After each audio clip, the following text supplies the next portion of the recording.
Hi, good morning, everyone. My name is Amanda Phillips-DeLucas. I'm a postdoctoral researcher at the Carey Institute of Ecosystem Studies. I'm currently working on a project studying perceptions of green infrastructure in Baltimore City, which I'm happy to talk about after this. But today I'm going to be transitioning a bit back to my dissertation research, which was on highway building and activism in Baltimore during the 1960s and 1970s. I know that we have a lot of echo in here, so if anyone would like my script that I've written for today afterwards, just please come up and talk to me. I'm happy to send it your way. So I do have some pictures today. Not all of them correspond to what I'm talking about, so I'm happy to explain those as well. All right. While it may not surprise the residents in this room, the city that designers, engineers, and architects propose for Baltimore is not the one we live in. Even a cursory dive into the trenches of municipal archives uncovers long-forgotten plans that reimagined life for Baltimore's inhabitants. The dusty documents showcase sewer lines never constructed, highways just on the horizon, and even a Disney-esque people mover that would transport tourists and workers around the inner harbor. Literature in my home discipline of science and technology studies refers to these civic fever dreams as imaginaries to describe how large visions of technological transformation take hold amongst societies, cultures, and individuals. Yet planning documents reflect administrative and political ideals of future transformation. In focusing on what was imagined to inhabit future landscapes, we risk losing histories already pushed to the margins of society. Indeed, if our framework starts from the question of what could have been, we have already lost sight of what has happened on the ground.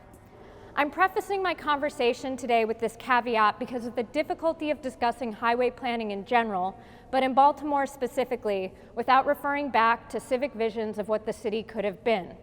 Building roads requires massive financial resources, as well as a wide range of technical ability and expertise. This limits not only who participates in discussions pertaining to roads, but also what plans and possibilities become accepted. The centrality of technocratic power, some may argue, is a characteristic feature of building any large infrastructure system. Yet, today's symposium invites us to think about how systems might be made inclusive. Following this line of thought, it seems necessary to reconsider assumptions about infrastructures, both those imagined in the past and material in the present. Often we might think of a road as static and immovable. As long as it's maintained, we assume it will persist. Yet, this same object also carries people, technologies, and information across space and time. We are, in the words of Lauren Berlant, bound by infrastructure to a world in movement. I think this is a useful observation to frame the day and the rest of my talk, where I will discuss a few vignettes from the history of highway building in Baltimore. I draw attentions to the ways that planners and engineers designed roadways to be exclusionary, and the ways that activists responded with alternative visions for civic reform that would have made these systems more inclusive. Slide. Let's for a moment travel back to 1943, when a bitter controversy tore through Baltimore. The argument, which divided engineers, planners, and residents, concerned the placement of two highway routes. While neither plan necessitated the other, a shortage of resources during World War II led to a civic battle over a local bond issue that could guarantee investment and thus the eventual completion of one road over another. My slides don't have anything to do with what I'm talking about, so it's totally fine. The first route envisioned a bridge crossing the harbor. This freeway would connect the neighborhoods of Fairfield to the south and Canton to the north, bypassing the city center and effectively routing through traffic to the urban fringe. The second route placed a depressed expressway running east and west through the neighborhoods of Harlem Park and Franklin Square. This road aimed to create an efficient route into the city center for suburban residents frustrated by long commutes and growing urban gridlock. Each proposal faced public dissent. The bridge, some feared, would decimate the industrial prosperity of the port. The East-West Expressway faced another set of problems. No, we can move one more. There we are. Okay, we're good. Okay, so the East-West Expressway faced another set of problems, including the challenging task of acquiring residential and commercial property. The expensive and time-consuming right-of-way acquisition led Philip S. Morgan, a former president of the Baltimore Real Estate Board, to proclaim that comparatively, the bridge would cost the city nothing. In true Baltimore fashion, the mayor assembled a committee to choose between two alternatives. Additionally, in true Baltimore fashion, the committee was outsourced to a bunch of out-of-state contractors. The team was led by none other than New York's Robert Moses. Slide. Writing in an article for The Atlantic soon after his commission, Moses describes transportation infrastructures as responsible for the overall decline in urban investment. He writes, in many cities, this process of central decay has been encouraged and speeded up by the building of rapid transit, railroad, and road, and other facilities to minutely subdivide farms and estates in the outlying sections and suburbs. The affluent fled to urban environments, leaving those who remain to live with legacies of civic neglect. Moses suggests building freeways through blighted neighborhoods, thereby allowing suburban populations in a pathway to easily travel into and out of the city. Slide. Moses' plan for Baltimore, the Baltimore Arterial Report, recommended the East-West Expressway route over the Harbor Bridge. Moses and his team put a price tag on the project, $40 million. The plan also required the displacement of 19,000 people. A disproportionate number of these residents were from lower income and communities of color. In his assessment of the Franklin-Mulberry corridor, Moses writes, some of the slum areas through which the Franklin Expressway passes are a disgrace to the community, and the more of them that are wiped out, the healthier Baltimore will be in the long run. Slide. The Mayor's Commission disagreed with the overall assessment of Moses' report. Committee member Herbert Brune questioned how this freeway could help Baltimore when it poses a mountain of human misery. The plan guaranteed that the city would need to solve a housing crisis if the road was constructed, but also that Baltimore would lose a considerable percentage of its tax base. In the end, the commission failed to support the plan. The long-term human and economic costs did not outweigh the potential but uncertain benefits Moses promised. Yet, as the existence of the highway to nowhere suggests, the commission's decision did not end the push to build a comprehensive road system for the city. Even though the plan was rejected, the Baltimore Arterial Report created a framework and a justification for developing a roadway that could displace thousands in support of suburban convenience. As the push to build urban highways increased in the 1950s and 1960s, activists in Baltimore crafted political rhetoric that drew inspiration from this spatial exclusion. Moses clearly understood highways as transformative technologies with the potential to direct not only how people can move through the city, but importantly, who gets to participate in new spaces. The question of who can move, access, and interact with roadways became a rallying point for activists as they fought for a more inclusive future. Slide. The Federal Highway Act of 1956 allocated about $25 billion towards the construction of interstate highways and freeways. Under this legislation, local municipalities paid 10% of the costs, with the federal government covering the other 90%.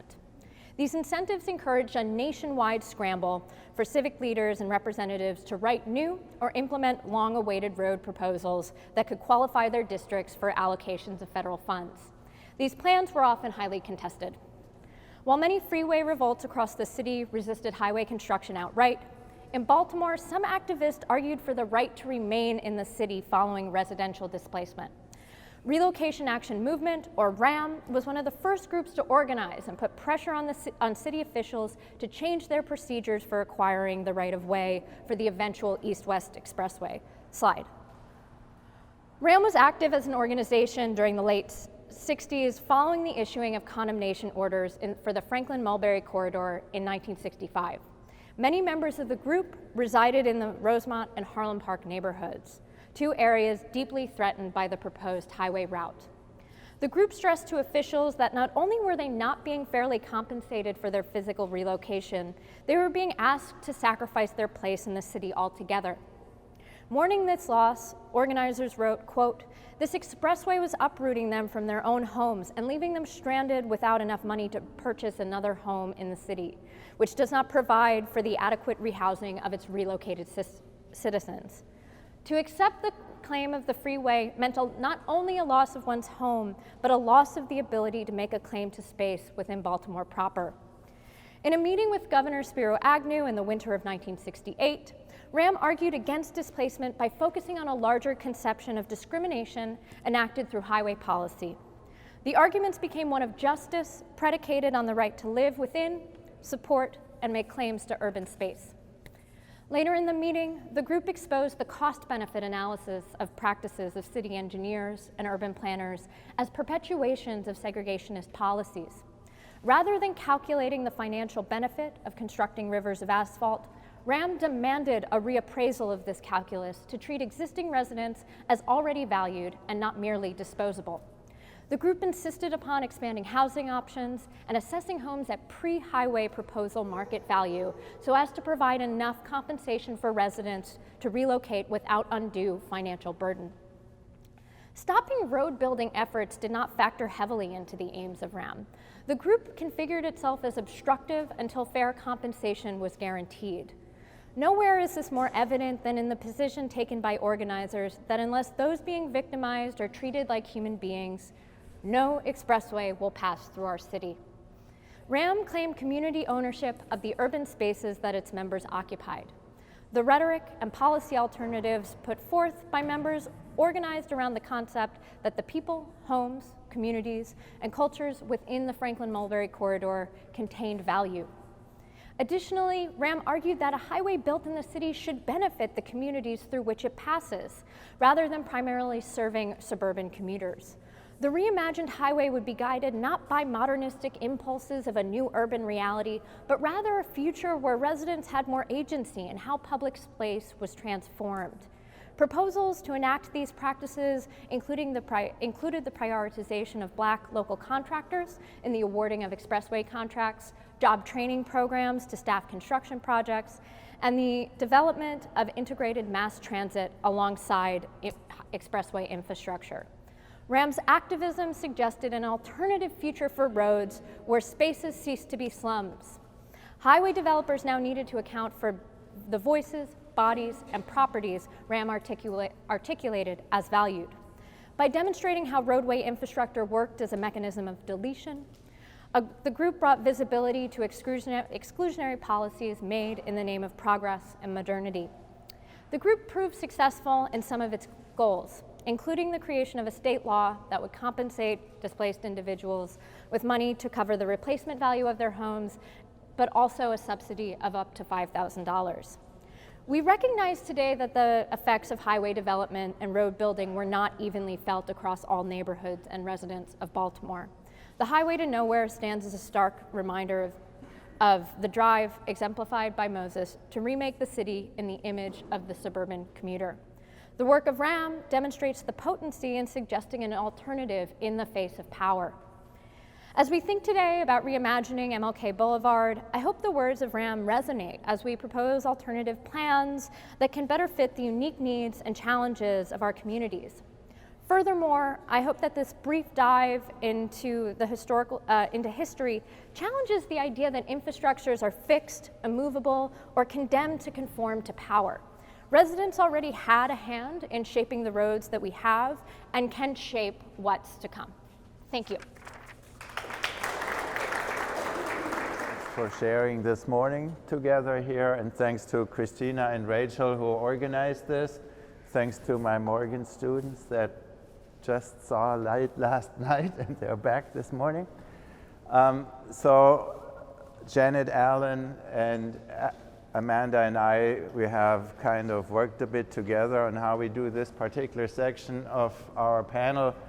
Amanda doing the history, and I'm doing the role of architects and planners in exclusion and inclusion, and our responsibility in it.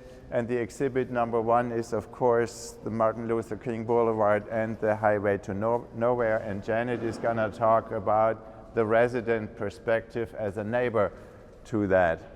And do I have the clicker or? Okay, next.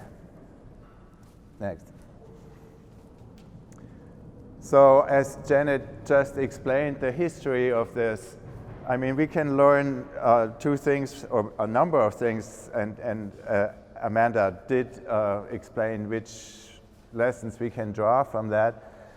One of them is that in the 1920s, optimism about new mobility and new cities and how we would clean up the industrial city, these ideas of the high-rise buildings for residents and the freeways were born. When they came to Baltimore in the 40s, 50s, and finally got realized in the 60s and 70s, these ideas were already stale. So that's lesson one. We always get the stuff so late that it is already obsolete when we do it.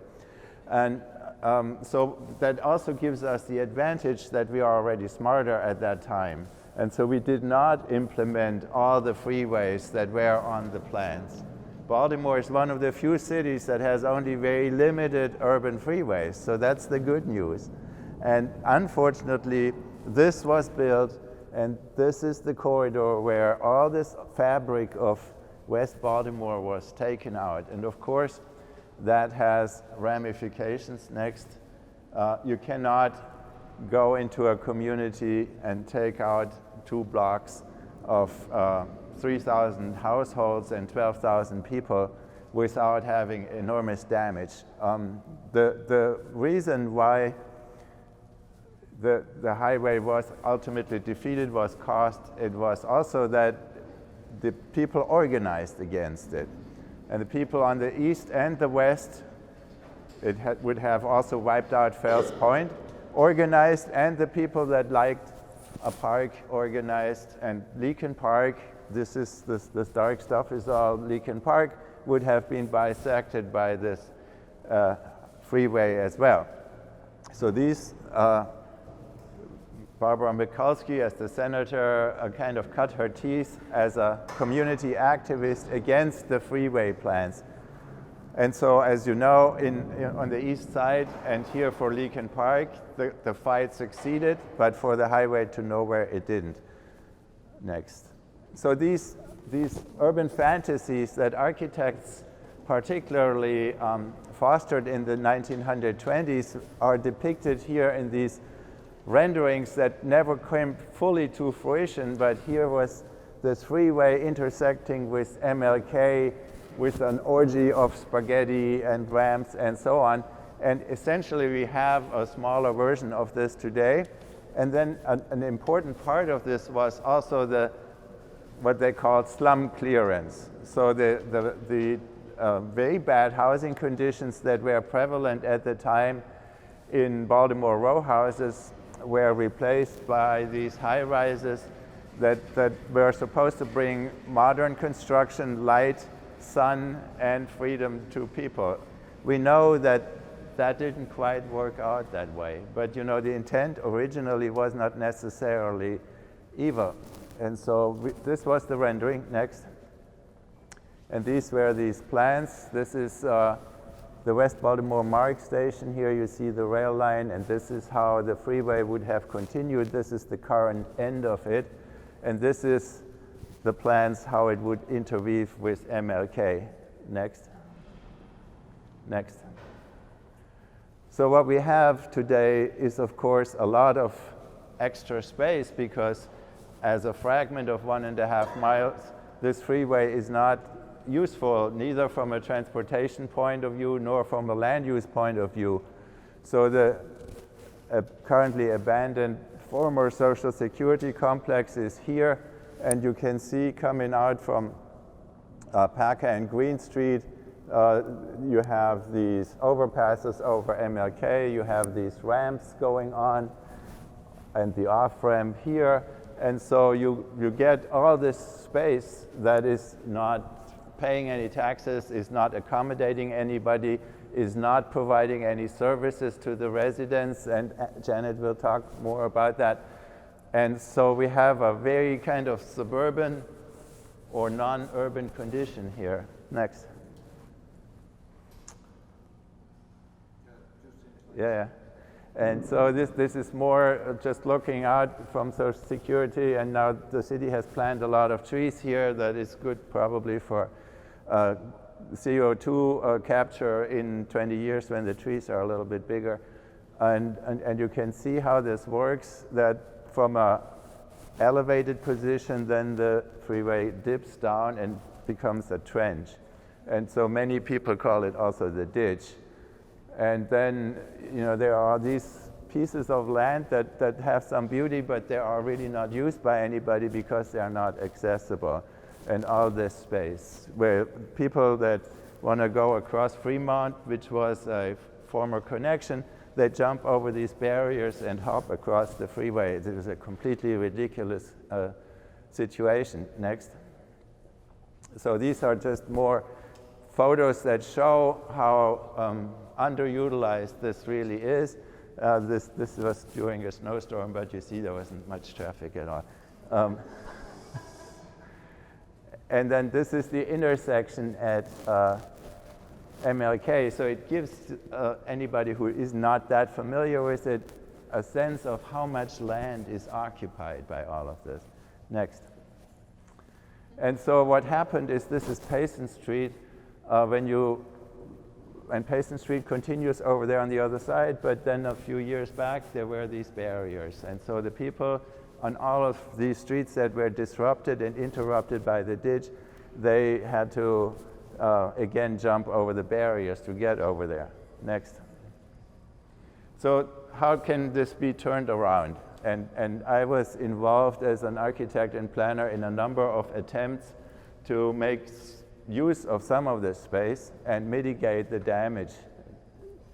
And so there was first, the MTA led an effort to initiate additional parking at the MARC station because the residents had complained that too many people park in their neighborhood. And the MTA said, okay, this was under Obama, there was the Tiger grants, there was the attempt of the government to put money into the economy after the Great Recession. And so there was Tiger money awarded to demolish the end of the freeway that kind of had all these ramps and elements that didn't go anywhere. And they were elevated into the air, and they would have jumped later across the tracks here, but that never happened. So all this infrastructure that was obsolete at the end here was demolished, and that actually takes a lot of money. So people underestimate, but these pictures show how hard it is to take that stuff down. So it was taken down. Next. And so the idea was that these parcels C and D would become additional parking lot pieces, and that was also done. And my firm worked on the idea, how could this become transit-oriented development, so that these parcels would not only be additional parking, which is like more automotive use, which is really not a good answer to the disruption that was automotive in the first place, but it was a transitional stage to lead to actual development. And for a short while, there was also some thought about that maybe the Social Security Administration would move over here before they actually moved to Reisterstown Road. So this was an attempt to utilize the land around the MARC station better, and it was an attempt to weave back the blocks. These street connections have been recreated, and they exist today. So currently, we see a transit center on this lot A. Next. And when the red line was planned, that was following next to this parking lot expansion, another initiative led by the MTA. And the red line in this case, not redlining as in not giving investment to red-lined communities, but the red line as actually the opposite, an element of inclusion that would have brought together West and East Baltimore, the better-to-do parts of city and county with the disinvested parts of city and county. And ground zero of this whole thing would have been West Baltimore MARC station, where the red line would have interfaced with the MARC station to Washington. and to jobs at BWI and so on. And so lots of community charrettes and workshops were done over 18 months with the premise that if you just build the Red Line and you don't rebuild the communities around it, you would have failed. Those were the words that then Mayor Sheila Dixon has used when she created the Community Compact with 60 organizations signing on and 18 communities sitting 18 months to plan a vision, what they would like to see at the moment when this Red Line station would be finished and they step out of the first train, what would they want to see around their station. And so the communities came together and planned all that. Next. And there were lots of discussions on how the trains would be utilizing the ditch next, or would be running on the surface in these green strips that are along Mulberry and Franklin Streets. Next. So that was a version where the trains were up here, and this was a version where the trains were in there, and this version showed also like very grandiose visions on how you would build back, left and right off the ditch, or you would cover it up. Of course, we know now the Red Line didn't happen, and even less all those things. Next. This also showed something which is a problem that we may even have today again. So we had white planners telling the black communities how the future could look. It was an inclusive process, but at the first meeting after a 5-day charrette where some results were presented, these people were almost stoned because it turned out that this was the same consulting firm, Parsons Brinckerhoff, that had done the original Free Highway to Nowhere. Of course, these were now totally different people, and they didn't have any personal guilt in this. But the mere fact that that happened made that first community presentation about possible redevelopment completely obsolete. And this was a shouting match, and it was a complete failure. And the 18 months planning resulted after that. That's when we learned it has to be done differently. Next. So this is now the follow-up process that took a lot longer, was much more inclusive. Next. And elements of this were the ice house that is now being discussed to be a beer garden that, however, still at this moment sits obsolete. The events about the Red Line announced by Governor O'Malley here and our congressman were all held on West Baltimore Mark Station and that land there.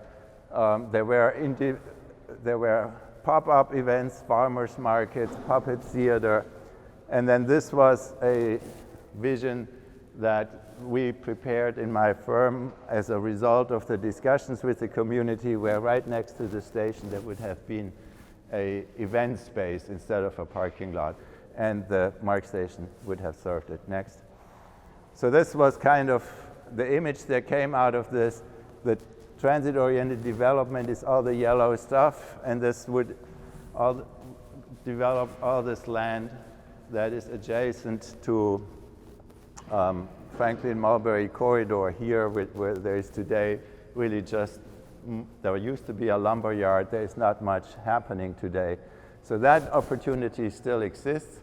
On the interface with MLK, our topic today also, we showed then how the intersection could eliminate these overpasses, the bridges, the ramps, and become a regular urban intersection.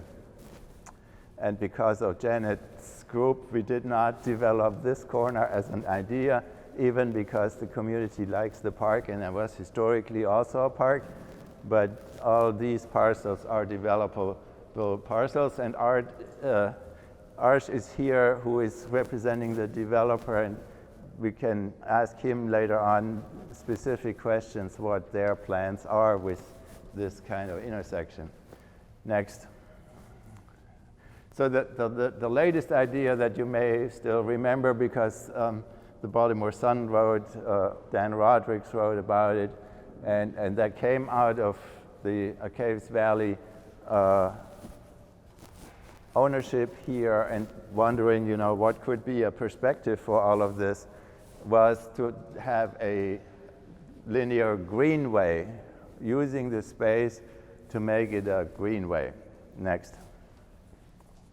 So Urban Land Institute, this is planners and architects and developers, came together and did a little study what that could mean, and this graphic comes from there that just put green over the whole thing to identify where this area is. Next. And I did this little diagram saying this greenway, this good mile there from Martin Luther King to West Baltimore, then plus all this redevelopment and the ice house, and then maybe continuing the greenway so it would go somewhere. It could go to the Gwynns Falls greenway that's already there, which is a very exciting space. If you have never been in there, there's the old quarry and so on. It's really a great place to be, right in the middle of the city. So that could be a diagram of much lower cost than building, covering this up. So many would say, well, what do you want with a greenway? That's just for yuppies to go on their bicycles to a park.